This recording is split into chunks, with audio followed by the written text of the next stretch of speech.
Class 10th का विज्ञान में अध्याय 11 जो विद्युत हम लोग स्टार्ट किए हुए थे, उसमें लास्ट क्लास तक जो है प्रतिरोध करे थे। ठीक है, तो देखिए यहाँ पर जो होता है प्रतिरोध, तो इसमें V बराबर आई आर, ये वाला बात भी आप देखे थे। V बराबर आई आर, तो R के हम लोग बराबर करेंगे तो V बट्टा I होगा। ठीक है, V मतलब होता है विभवांतर और I मतलब होता है विद्युत धारा यानी करेंट।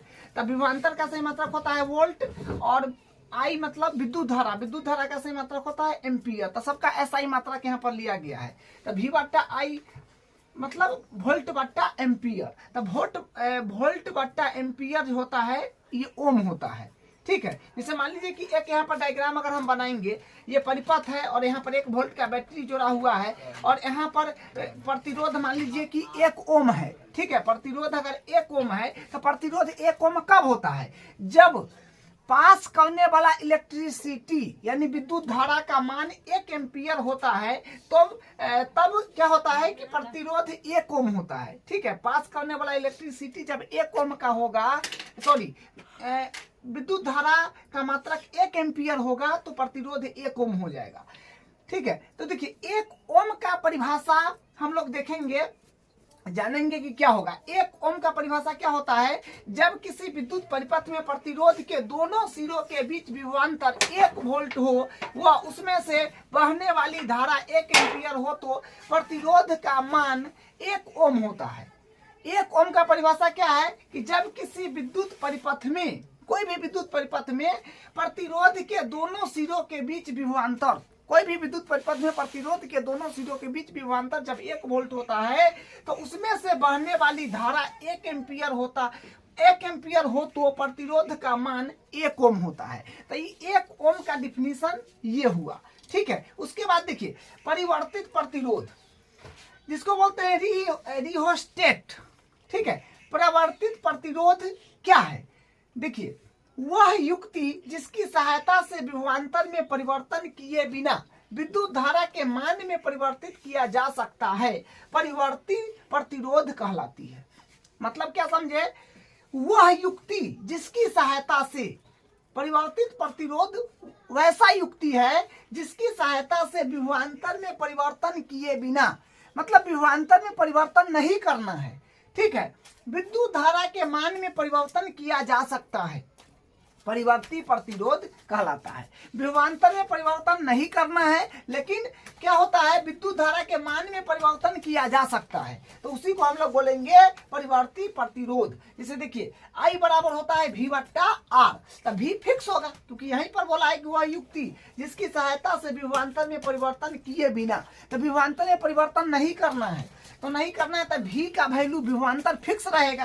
तो फिक्स रहेगा तो क्या होगा, यदि V स्थिर है तब क्या होगा, I हो जाएगा डायरेक्टली प्रोपोर्शनल 1 बट्टा R। ठीक है, ये हो जाएगा, ये तो फिक्स है, तो I डायरेक्टली प्रोपोर्शनल 1 बट्टा R हो जाएगा। जिससे देखिए एक डायग्राम है यहाँ पर, ये क्या बोलते हैं इसको, परिवर्तित प्रतिरोध है ये। ठीक है, यहाँ पर RH है, RH को बोलते हैं रिहेस्टेंट। ठीक है, और यहाँ पर ये बैटरी लगा हुआ है, तो ये डायग्राम है उसका। अब देखिए चालक, हीन चालक व अचालक, चालक, हीन चालक और अचालक क्या होता है? तो पहले अचालक का बात करेंगे, इसको सुचालक भी बोल सकते हैं। ठीक है, चालक या सुचालक जिसको इंग्लिश में बोलेंगे कंडक्टर।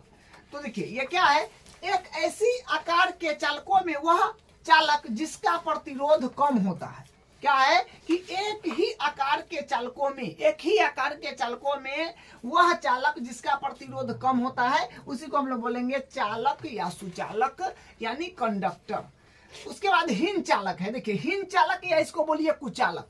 ठीक है, या बैड कंडक्टर, बुरा कंडक्टर। तो देखिए इसका डिफिनीशन, एक ही आकार के चालकों में वह चालक जो उच्च प्रतिरोध लगाता है। क्या है कि एक ही आकार के चालकों में, एक ही आकार के चालक में वह चालक जो उच्च प्रतिरोध लगाता है, उसी को हम लोग बोलेंगे हीन चालक या कुचालक या बैड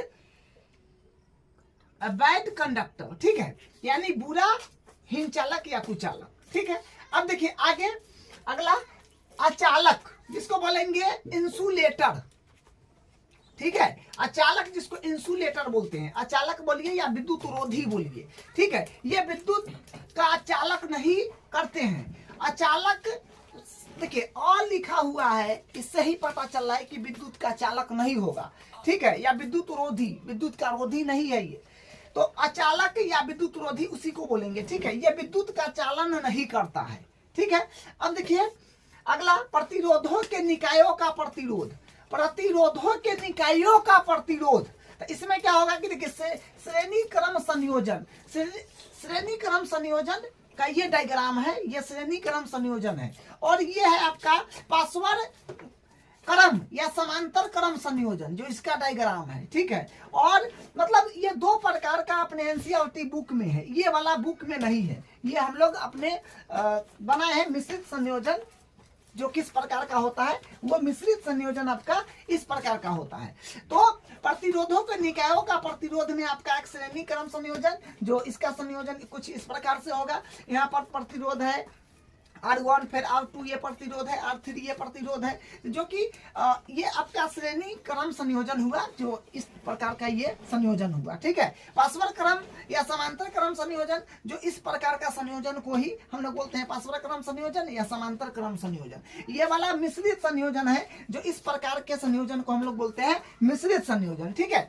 तो आज की क्लास में हम यहाँ तक कवर करे हैं। अब इसके क्लास में यहाँ से हम लोग कंटिन्यू कर लेंगे, ठीक है। जो प्रतिरोधों के निकायों का संयोजन में इसमें इसको थोड़ा विस्तार में पढ़ना है, ठीक है। तो अगले क्लास में इसको हम लोग कंटिन्यू कर लेंगे।